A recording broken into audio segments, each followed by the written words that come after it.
ആർക്കും പലതരത്തിലുള്ള സംശയങ്ങൾ തോന്നാം. ഇവിടെ എന്തോ തരത്തിലുള്ള മതപരമായിട്ടുള്ള ഏതോ ഭിന്നിപ്പാണെന്ന് തോന്നാം. ഒറ്റ കാര്യം മാത്രമേ ആവർത്തിച്ച് ഓർമ്മിപ്പിക്കാനുള്ള, വസ്തുതകൾ നിരത്തി ഓർമ്മിപ്പിക്കാനുള്ള ഒരു കാര്യമുണ്ട്.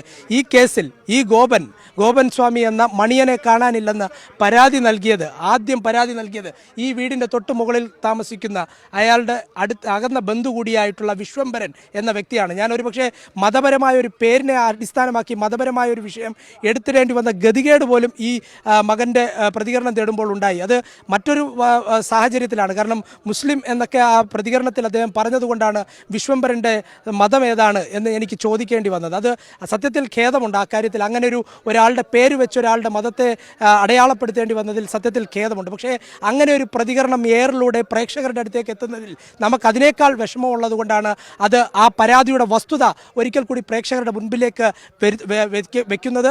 വിശ്വംഭരൻ എന്ന ഒരാളാണ് പരാതി നൽകിയത്.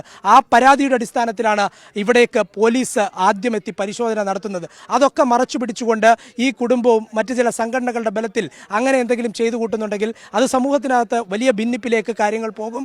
അത് മോശമായ ഒരു രീതിയാണ് എന്നുള്ളതും എടുത്തു പറയേണ്ടതുണ്ട്.